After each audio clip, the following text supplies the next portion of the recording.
तो hey guys, आप सभी का ओटागो स्पॉट पर स्वागत है। तो जैसा कि आप जानते हैं, the fragrant flower blooms with dignity के लास्ट चैप्टर में डर का माहौल था, क्योंकि हमारी वागुरी को टोकी सेंसेई ने कहा था कि क्यों न तुम कीकियो को छोड़ दो। एंड तभी ग्रैंड एंट्री होती है सुबारू एंड मादोका की। तो आज हम बात करेंगे इसके लेटेस्ट चैप्टर 162 का, क्योंकि इस चैप्टर में आ चुका है बहुत ही बड़ा ट्विस्ट, जो कि आगे आने वाले चैप्टर्स में बहुत ही इंपॉर्टेंट रोल करने वाला है। और अगर आपको इसका पहले के चैप्टर्स का वीडियो देखना है तो हमारी प्लेलिस्ट में मिल जाएगा, link will be on the description. And अभी तक आप सब ने वीडियो को लाइक नहीं किया है तो कर दो, एंड चैनल को भी सब्सक्राइब कर देना।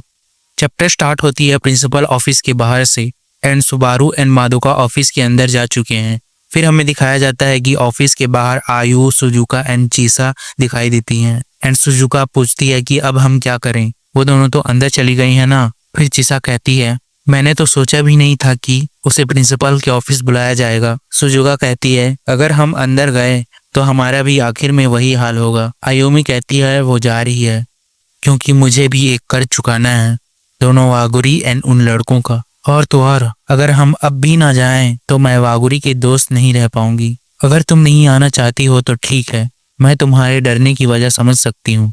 चिसा कहती है कि ये क्या बोल रही हो, हम तुम्हारे साथ आ रहे हैं, हमने डिसाइड कर लिया है, हम हमेशा से तुम्हारे साथ हैं। फिर सुजुका कहती है, सुबारू ने जो बात कही थी अब जाके मुझे समझ आई कि उस पर क्या बीती होगी, एंड मैं नहीं चाहती कि लोग उनके बारे में गलत सोचें। आयु सुजुका को हाँ कहती है और कहती है कि तुम बिल्कुल सही हो।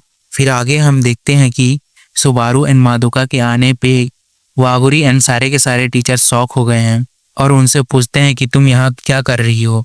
फिर उसके बाद आयु एंड बाकी सब भी आ जाते हैं। फिर आयु कहती है कि ये सिर्फ वागुरी नहीं है, हमने भी किया है, हम पांचों चिदोरी के लोगों के साथ इन्वॉल्व हैं और वो हमारे दोस्त हैं। फिर टोकी सेंसेई एकदम हेट्रेड की नज़र से कहती हैं, कहीं तुम लोग ये तो नहीं कह रहे कि तुम वहाँ के लोगों के साथ इन्वॉल्व हो गए हो, ये तो समझ से बाहर जा रहा है। फिर कहती है, हमारी कीकियो और चिदोरी में तो जमीन आसमान का फर्क है, तुम उनके साथ इंटरेक्ट करके क्या पाओगी। सुबारू कहती है कि हमने उनसे दोस्ती किसी फायदे के लिए नहीं की है, हम तो बस दोस्त हैं। टोकी सेंसेई सुबारू से पूछती है, तुमने तो बताया था कि तुम्हें हमेशा से बॉयज से डील करने में स्ट्रगल होती है ना। तो सुबारू कहती है, जिन लड़कों से मैं हमेशा डरती थी वो तो बिल्कुल अलग निकले। उनसे मिलने और ठीक से बात करने के बाद मुझे एहसास हुआ कि चिदोरी के बारे में मेरी फीलिंग्स और मेरा नजरिया बस पहले से बनाई हुई सोच पर थी। इसलिए मैंने डिसाइड किया कि मैं उनके साथ दोस्ती करूंगी, और यही पूरा सच है। टोकी सेंसेई बहुत ही डेंजरस फेस बना के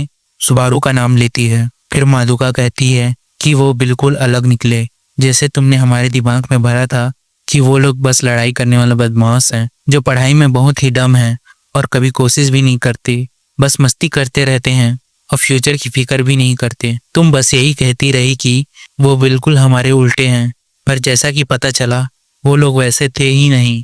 तो फिर वागुरी को ये सब क्यों झेलना पड़ रहा है, यही बात तो समझ से बाहर है कि क्यों चिदोरी से इतनी नफरत क्यों करती है।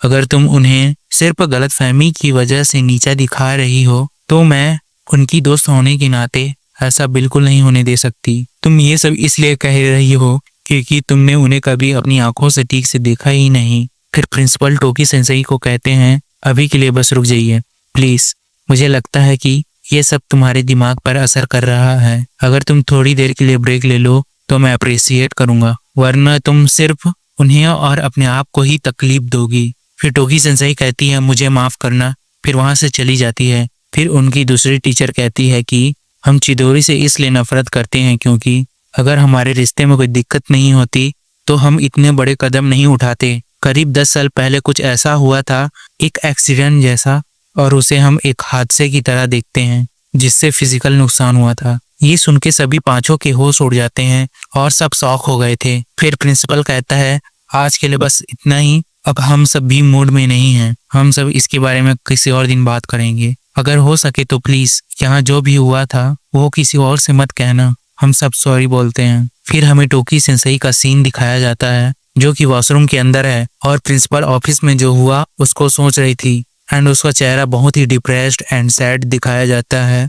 और वो रो रही थी। तो आज का चैप्टर यहीं तक था। उम्मीद करता हूँ कि आपको ये इमोशनल और इंटेंस स्टोरी पसंद आई होगी। अगर हाँ तो वीडियो को लाइक करना मत भूलना, और अगर आप नए आए हो तो चैनल को सब्सक्राइब कर लो ताकि आपको मिलते रहें ऐसे ही धमाकेदार मांगा अपडेट सबसे पहले। एंड कमेंट्स में बताओ कि आखिर 10 साल पहले क्या हुआ होगा जिस वजह से किकियो चिदोरी को हेट करता है। तो मिलते हैं अगले वीडियो में। सायोनारा।